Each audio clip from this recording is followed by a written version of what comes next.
Hello everyone, my name is Elvis vs. the World, and I'm going to give a recap of episode 2 of HBO Max's new series titled Velma. Like always, if you enjoy the content, please give this video a thumbs up, smash the subscribe button, and your vanilla lattes won't suffer. Just joking, but let's get into the recap. A quick summary of episode 1 took us into the world of Velma Dinkley as she is framed for the murder of her classmate Brenda. She goes through some quick processes of elimination that leads to Fred Jones getting convicted of the murder of Brenda. After Fred is arrested, Velma and Norville discover their other classmate Krista's body in the dumpster. So we go into episode 2 as we start off with the news broadcast on Fred's arrest. We find out that Fred is the heir of Jones Gentlemen's Accessories, which is a luxury accessories company ran by his father. The news broadcaster refers to Velma as Vermin as she announces that Velma's father, Amon, is representing Fred in this trial for the murder. Amon is picking up this case in order to get more money, and because he is the only lawyer willing to represent him,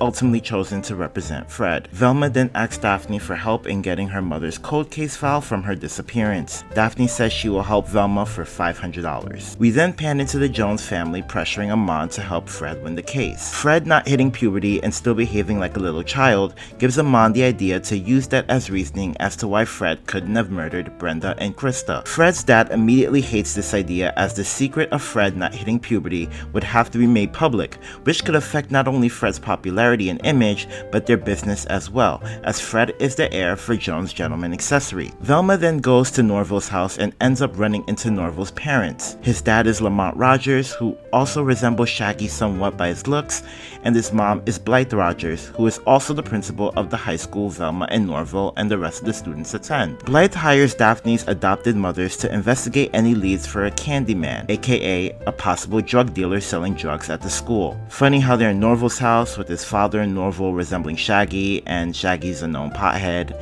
and they're looking for a drug dealer.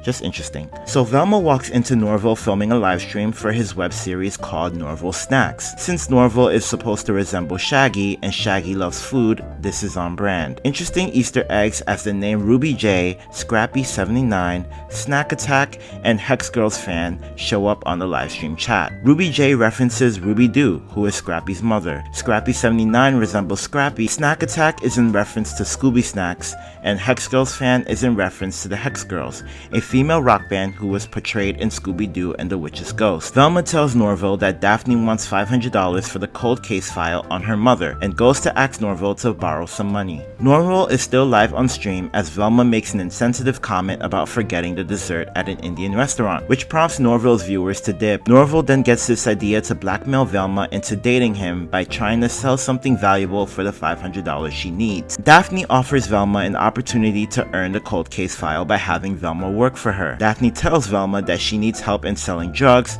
to which Velma finds out that Daphne is indeed the Candyman. In this case though, the Candy Woman. Velma calls out Daphne for only wanting to sell drugs to be popular. Velma also declines the offer and then blackmails Daphne by saying that if Daphne doesn't give her the file, she will tell Daphne's parents, who are also investigating the Candyman case, that Daphne is the Candyman. I love how the drugs are referred to in Scooby Doo terminology.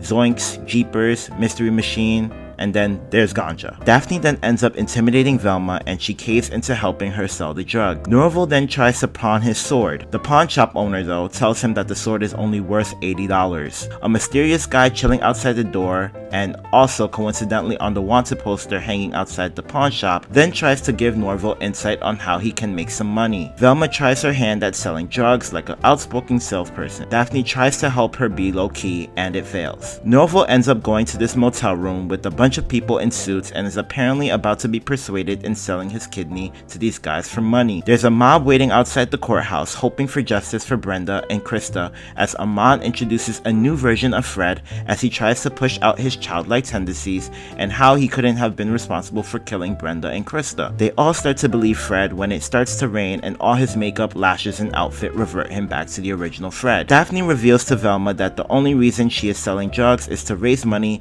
to hire a private investigator so that she can find her biological parents. Daphne's parents in disguise catch Daphne and Velma, but are unaware because of their disguises. Daphne grabs Velma's hand as they attempt to escape, and this sudden burst of sparks starts to come up between both of them.